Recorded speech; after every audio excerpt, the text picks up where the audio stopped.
welcome to another edition of the Mike and the Jaffman Show. I am plainly dressed Mike Barger, high school sports editor. Sitting next to me is Mr. Suit himself, and we had another exciting week of football. Now, this is an example of how close the Jaffman is to the action. Staff photographer Jim Shannon took a shot from the Kennedy-Naugatuck game, and it was just after the game, just after Naugatuck's dramatic victory. And we have a shot of a Kennedy player walking dejectingly off the field, and you have Naughty players in the background. And it would have been an amazing shot, except for the fact that the Jaffman was right in the middle of the photo. We would have had to put him in the cut line if we wanted to use the photo. And we're going to go looking back at week 3, the #1 story of the week. Not a shocker, but something that surprised. Torrington over Holy Cross. Yeah, they won 27-14. Right from the get-go, you knew that Torrington had a shot to win the game. Dwayne White made the play of the day, intercepting a pass, really in the backfield, anticipating a screen pass.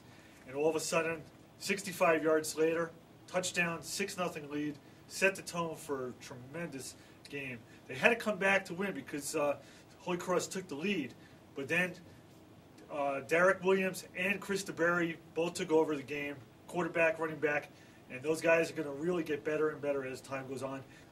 Absolutely, and the Torrington victory certainly put a more intriguing spin on the Copper Division.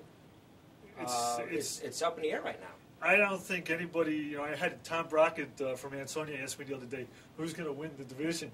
I said before the season that it's wide open in the league, and it's going to be wide open the rest of the way. Speaking of who's going to win a division, that is our poll question on the Red Zone this week. Who is going to win the Copper Division title? Go just underneath the Mike and the Jaffman link is our poll, and please go and vote. Moving on, Cheshire football. The biggest thing for Cheshire is they're 1-2. They should probably be at the very least 2-1. Had 2 fourth-quarter leads. Both games they lost. So now Billy Rigoan, as senior captain, quarterback, is going to have to rally the troops. And I think they got another tough game. 3-0 Wilbur Cross.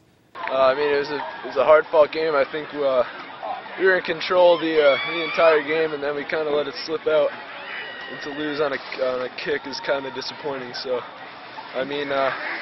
we just got to learn from this. Got to make the plays at the end of the game in order to win, and just a learning experience. And we got to get after it next week. Getting his first win of the season, of course, and the first win of actually his career, is Woodland coach Tim Shea, as they held off Sacred Heart.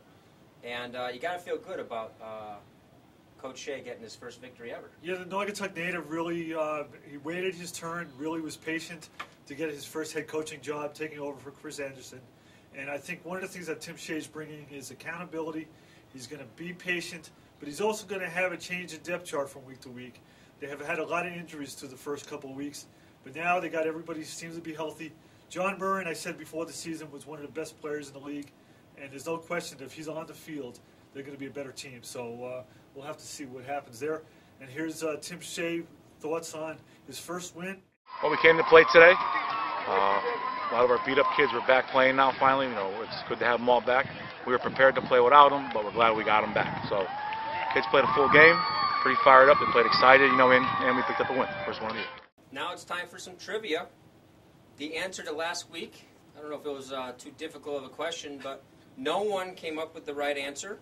Jaffman, you know this? Did you get this? Yes, I did. You should have sent something in.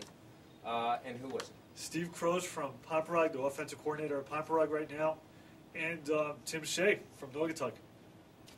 All right, moving on. Crosby, Watertown. Speaking of Crosby, we have a special guest today. Yeah, we're going to have Dion Small here. He's 5'5", 152 pounds, but I'll tell you something. He's one of the toughest runners you'll see. Scored 4 touchdowns against Watertown in a 44-29 victory. I think 3 out of 4 touchdowns were in the first half.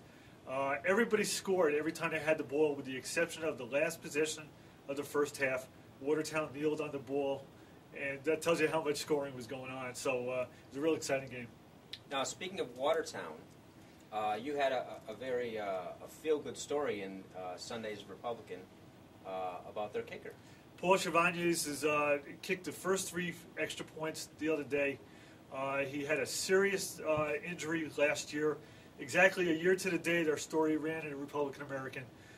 He's only allowed to kick, but I'll tell you something, he's a pretty good one. And he's also kicking off, and he had the ball. He didn't get to the end zone, but he got to inside the 10-yard line on a couple of occasions. And I'll tell you something, it was one of the feel-good stories of the year.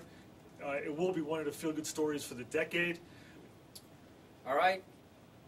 And then we had on Saturday, the next day, we had the day before, we had a Naugatuck beat Kennedy in overtime. Dan Mariano stopped Ronald Lorraine, probably the fastest kid in the league, at the goal line on a 2-point conversion to preserve the victory. And it really set the tone for Naugatuck going into this week against Seymour. There's a rumor that they were holding their helmets up high, chanting Jaffman, Jaffman. No, it's a little incorrect, a little bit. I go to the parking lot, put something in my trunk. The bus was blocking my car, and then the kids opened the windows and started chanting Jaffman, Jaffman. Wow. So really? Yes. I just made that everything up. I had no idea. Huh. All right. Thanks, guys. I appreciate it. Okay. Well, that's another show, and thanks for watching. Don't forget to check out. There's a ton of stuff on the web you have to check out. Come back to the Red Zone. You're already here because you're watching this, but you got Joe Palladino's great blog. You have all the standings and update statistics for the area football players. You have poll questions. You have web specials by the Jaffman. And don't forget to go old school and actually read the newspaper. Thanks for watching.